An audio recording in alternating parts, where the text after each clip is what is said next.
சீலா, என்ன மாமா? என்ன பண்ற? எலுமிச்சை ஊறுகாய் போட்டுட்டு இருக்கேன். ஊறுகாய் போட்டுட்டு இருக்கேன். என்ன ஊறுகால மிளகாலாம் கிடக்குது? அதெல்லாம் இருக்கட்டும். மேரிமாவை பாத்தியா? ஆமா, காலைல தான் போய் பார்த்துட்டு வந்தேன். மேரிமாக்காக ஒண்ணு நான் வாங்கிட்டு வந்து வச்சிருக்கேன். அதை கொண்டு போய் கொடுத்துடுறியா? மேரிமாக்காக நீ வாங்கி வச்சிருக்கியா? ஆச்சரியமா இருக்கே. ஆமா மாமா, உண்மையுமே நான் வாங்கி வச்சிருக்கேன். நீ கொண்டு போய் மேரி மட்டும் கொடுத்துடணும், சரியா? என்ன வாங்கி வச்சிருக்க? இங்க வர மாமா, மேரிமாவுக்கு செருப்பு வாங்கி வச்சிருக்கேன். மேரிமாக்கு செருப்பு வாங்கியிருக்கியா? ஆமா மாமா. மேரிமா செருப்பு அளவு தெரியுமா உனக்கு? என் சைஸ் தான் மாமா மேரிமாவுக்கும். அப்படியா? ஆமா. சரி, மேரிமா கிட்ட பேச்சே கொடுக்காம இருந்தா. மேரிமாக்காக செருப்புலாம் வாங்கி வச்சிருக்கியா? என்ன விஷயம்? இல்ல, மேரிமா ஆடு மேய்க்கிறாங்கல்ல, மேய்க்க போறாங்கல்ல, செருப்பெல்லாம் பிஞ்சு போயிருக்கா. சரி. நம்ம காசு கொடுத்தாலும் அவங்க செருப்பு வாங்க மாட்டாங்க.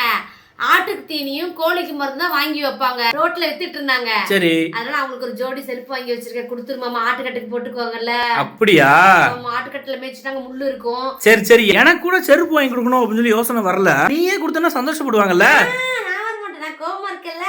9ஆம் மாசம் வளகாப்புக்கு வேணா நான் கூப்பிடுறேன். அவங்க வந்தாங்கன்னா நான் பேசுறேன்.